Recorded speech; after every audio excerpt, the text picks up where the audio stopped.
Well, today is the Bald Fraud's birthday, Happy birthday, and DJ.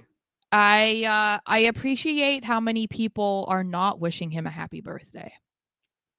I love seeing all the wrestling fans that are like, nah, F the Rock. He messed up WrestleMania 41. He's a bald fraud. And I am so here for it because last year we had to, Cody fans specifically had to go and defend themselves for weeks. I mean, and we're still kind of defending ourselves a year later, and a lot of it was because of The Rock. Now DJ. we're, again, like I said, a year later, and now it feels like almost everybody is just like on the F the Rock train. So there's no more Cody crybabies versus, everybody else. He's outnumbered. He's outnumbered. Yes. And so I appreciate it because a lot of us were trying to say last year something's off, like this guy is doing this, blah, blah, blah. And it took, I guess, another year of him proving that he is a bald fraud for people to finally catch on and be like, you know what? I don't even mess with this guy enough to wish him a happy birthday.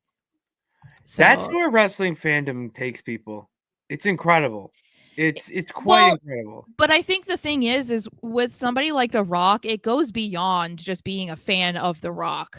Because we've seen so much of Dwayne Johnson over the past year with the Mania 40 build up, the Mania 41 build up, and the aftermath. We were seeing Dwayne Johnson. We were not seeing The Rock.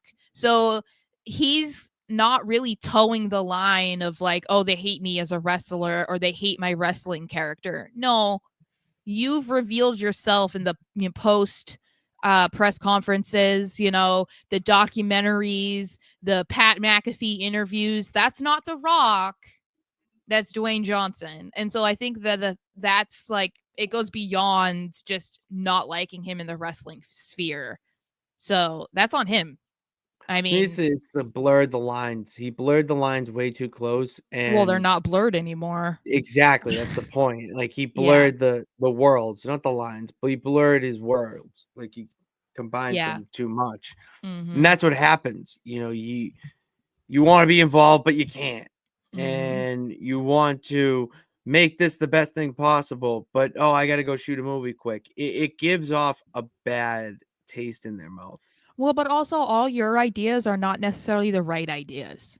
And that's something that Yeah, is like I mean, doesn't and it's 100%. it feels like an abuse of power because now that he's like the chairman of or whatever on Sits on the TKO, it's board like, of TKO. yeah, it's like you still need to be collaborative. You can't just come in and be like, I'm going to show up this week and you need to write this and then that's it and you have no long-term plan. That's not how wrestling works, dude. Like It's too much that's attitude era. it's not okay. Everything was on the fly. That like the world has changed. Mhm. Wrestling world has changed completely, and it's someone who's kind of being left behind in Mhm. that mindset. It's thinking Yep. more business forward, and that's great.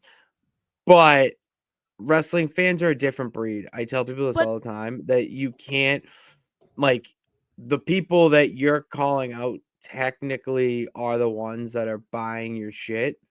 And if you're pissing them off, they're not gonna be buying your shit anymore.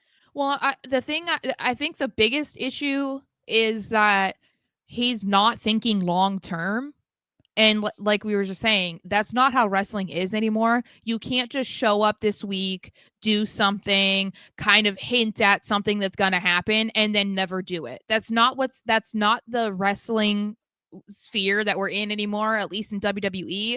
So it's like he cares about the temporary satisfaction of the pop he gets when his music hits, or oh my god, whatever reaction he gets from this segment or him doing this. But then we never get the satisfaction of seeing it play out because he only cares about the ego boost that he gets on SmackDown for showing up, and it's like you can't keep doing that because people are going to start to get sick of it. It's not going to just be the Cody crybabies anymore.